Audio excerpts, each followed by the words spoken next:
the opening day of the war, fired 4 cruise missiles into a facility that was evacuated by the Revolutionary Guard Command long before the conflict. One of these missiles struck a school. The fourth missile, 3 missiles, 2 missiles struck empty warehouses, 1 struck a school. The fourth missile was loitering over the site, collecting data, sending it back for battle damage assessment. The 2 warehouses were empty, no secondary explosions. But the third site that they struck, they noticed an accumulation of human beings, people running to the site. And so they ordered the 4th missile to strike. The 4th missile went up, came down, and hit.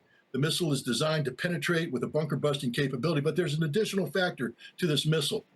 Our brilliant weapons designers have concluded that the excess fuel in a Tomahawk missile at the moment of impact can actually be weaponized into a thermobaric weapon, a fuel-air explosive. And so they hit the button, turned the excess fuel into a thermobaric, and the people they saw running were the children who survived the initial attack. They went to the prayer hall with their teachers, and they asked the parents to come in and retrieve their children. Parents are on their way. So the movement you saw were survivors going into the building, teachers with them, parents come to them, and we put the 4th cruise missile in there, turned it into a thermobaric bomb, and burned these children alive.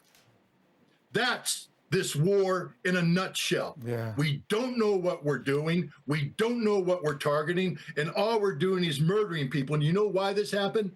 Because Pete Hegseth canceled a Department of Defense directive that required a civilian mitigation team to go over each target to make sure that we weren't striking the wrong targets. He called that woke. He called that ineffective. He wanted to be the most lethal fighting force in the world.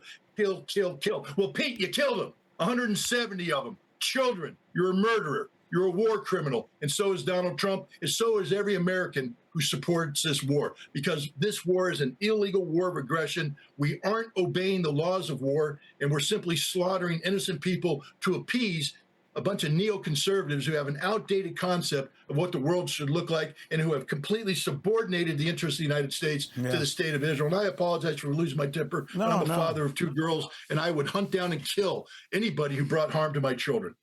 Scott Ritter, obviously, from what you can see there, someone who is involved in this from a visceral standpoint, because he's a Marine, because he's an American, and because he believes in the Constitution.